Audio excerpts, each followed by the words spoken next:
Assalamualaikum warahmatullahi wabarakatuh. Selamat pagi dan semoga sehat selalu untuk kita semua.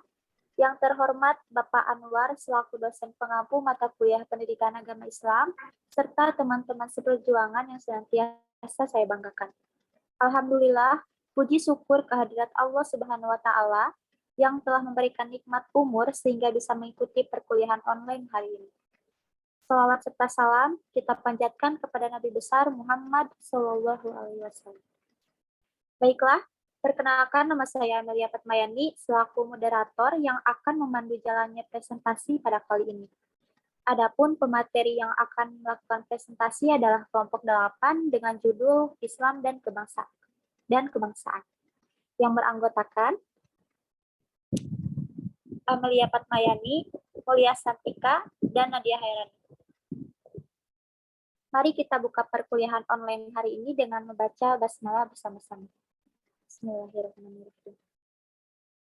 Baik, langsung saja pada materi yang pertama yang akan disampaikan oleh saya sendiri. Cinta tanah air. Cinta tanah air bukan hanya syariat dari Nabi Muhammad SAW, tapi bersifat universal dan diajarkan oleh para utusan Allah Subhanahu wa Ta'ala. Dalam Quran Surat Al-Baqarah ayat 126 menjelaskan bahwa Nabi Ibrahim berdoa untuk tanah airnya sebagai berikut. Yang pertama, menjadi negeri yang aman dan sentosa.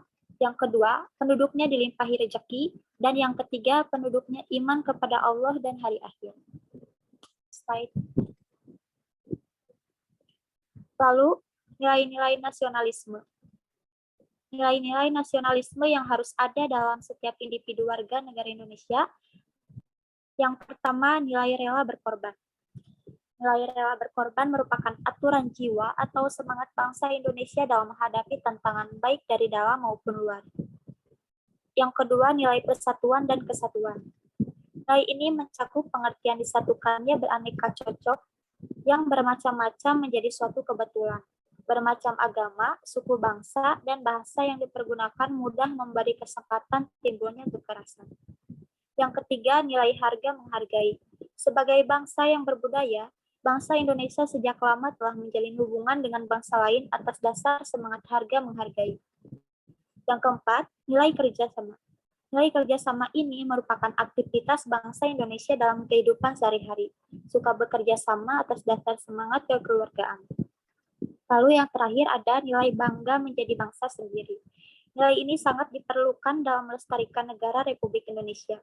Perasaan bangga ini harus tumbuh secara wajar dan jangan dipaksakan.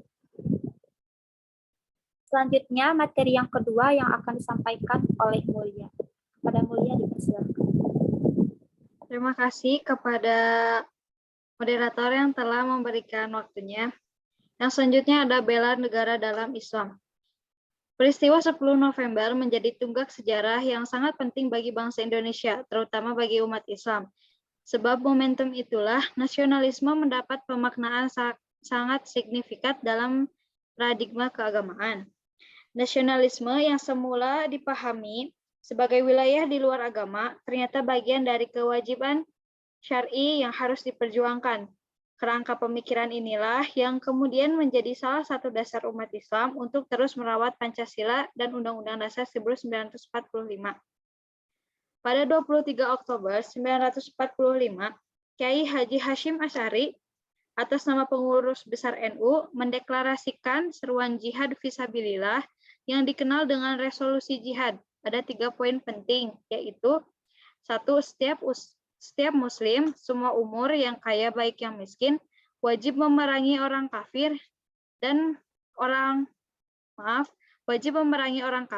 yang merintangi kemerdekaan Indonesia. Yang kedua, pejuang yang mati dalam perang kemerdekaan layak disebut syuhada. Yang ketiga, warga Indonesia yang memihak penjajah dianggap sebagai pemecah belah persatuan nasional, maka harus dihukum mati.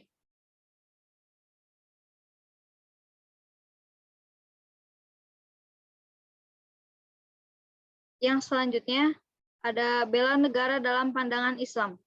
Bela negara adalah suatu tindakan menolong, membantu, menjaga, memperbaiki suatu wilayah dari berbagai macam permasalahan yang mengancam wilayah tersebut.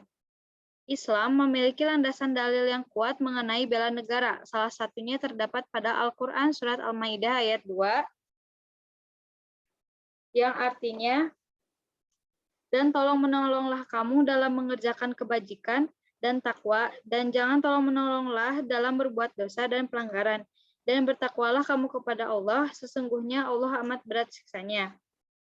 Wujud dari kegiatan bela negara dapat berupa ketaatan kepada pemimpin dalam agama Islam tersebut. Dalam agama Islam disebut ulil amri atau orang yang bertanggung jawab untuk mengurusi persoalan-persoalan suatu kaum. Kegiatan bela negara yang disusun oleh ulil amri biasanya dalam bentuk undang-undang dan peraturan. Maka jika undang-undang tersebut tujuannya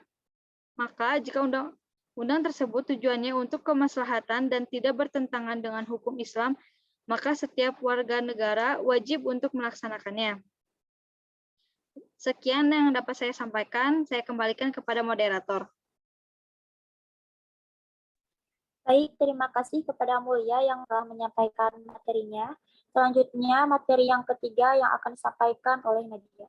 Kepada Nadia dipersilakan. Baik, terima kasih kepada moderator. Yang kedua itu ada pendekatan maqsid al-syariah. Salah satu konsep penting dan fundamental yang menjadi pokok bahasan hukum Islam adalah maqasid at-tasyari atau maqasid al-syariah. Inti dari konsep ini adalah untuk mewujudkan kebaikan sekaligus menghindarkan keburukan atau menarik manfaat dan menolak mudarat. Konsep ini dikembangkan oleh Al-Syabiti yang melingkupi seluruh bagian syariah dan bukan hanya aspek yang tidak diatur oleh nas. Tujuannya untuk mewujudkan maslahat.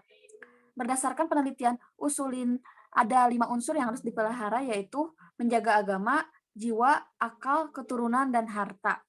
Dalam konteks bela negara, menjaga dan memelihara negara merupakan kebutuhan yang bersifat esensial. Karena itu, apabila negara tidak dikondusifkan, akan menyebabkan terganggunya 5 unsur tadi. Lanjut. Dan yang ketiga, yaitu ada kegiatan bela negara bagi mahasiswa. Membela negara tidak harus dengan perang, tetapi seorang mahasiswa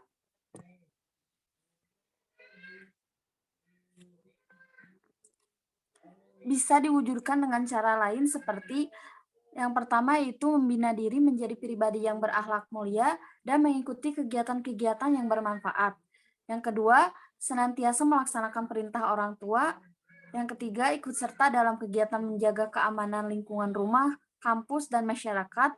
Yang keempat, belajar dengan tekun semua bidang kajian yang dapat dimanfaatkan untuk memakmurkan bangsa dan negara. Dan yang kelima, tidak terpengaruh lingkungan yang negatif.